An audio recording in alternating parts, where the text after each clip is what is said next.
The city of St. Charles is taking action, conducting its own investigation into water contamination at the city's Elm Point well field. This comes after the Environmental Protection Agency finished its own sampling.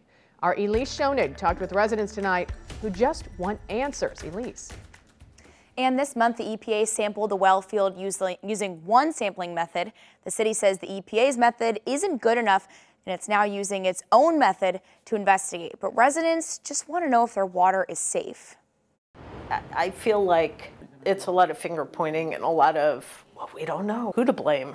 St. Charles resident Diane Sider, like many others, has questions. The EPA recently took samples out at the well field, but Public Works Director Nick Gala doesn't believe these sampling methods were enough. We feel like it really was narrowly focused and not really representative of the entire well field. It's why the city announced it's conducting an investigation of its own, installing 26 permanent monitoring wells at 13 locations. And we're looking at temporary treatment processes at the water treatment plant that can effectively remove these contaminants. Sider sees the pros and cons of the city getting involved. Maybe the city getting involved helps speed things up. It'll be interesting to see if the results are the same or if they come up with different results. City leaders blame a nearby Ameren substation for this contamination, but in a statement, Ameren says in part, quote, "Until that EPA-led investigation is complete, the source is unclear and appropriate steps cannot be determined." Sider says all of this back and forth makes residents feel out of the loop. It's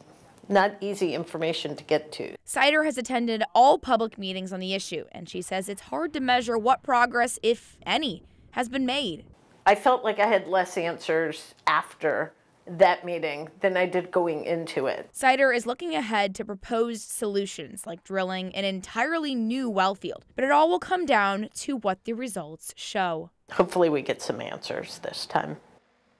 And the EPA will hold a public forum February 23rd to provide updates on its investigation and answer any of those questions.